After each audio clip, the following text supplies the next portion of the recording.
तनी सा सहारा दो हमनी के आई माई हो। हम गोहरावो तनी तोहरे के माई, तनी सा सहारा दो हमनी के आई।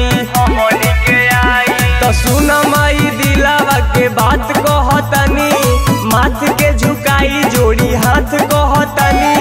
हमनी के दोस्ती न टूटे देवी माई, हे रउआ से आज वरदान मांगतनी। हमनी के दोस्ती न टूटे देवी माई, हे रउआ से आज वरदान मांगतनी।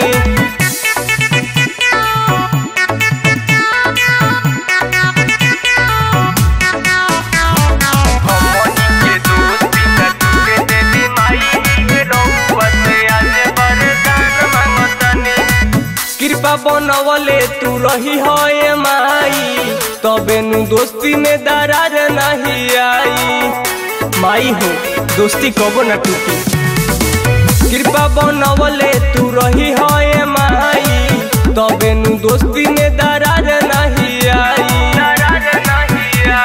सभे जने हमनी सतावल जाते बानी, दुखावा से भरल कहानी कहतानी। हमनी के दोस्ती न टूटे देवी माई, हे रउआ से आज वरदान मांगतनी। हमनी के दोस्ती न टूटे देवी माई, हे रउआ से आज वरदान मांगतनी।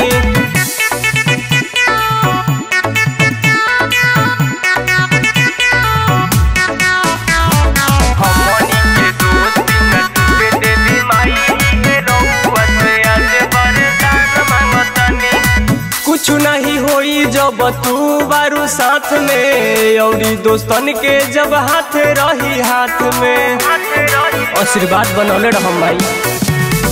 कुछ नहीं होई जब तू बारू साथ में, औरी दोस्तन के जब हाथ रही हाथ में।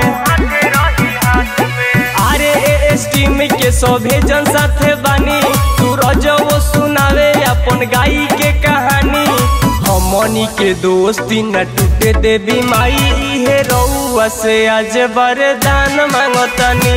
हमनी के दोस्ती न टूटे देवी माई, हे रउआ से आज वरदान मांगतनी।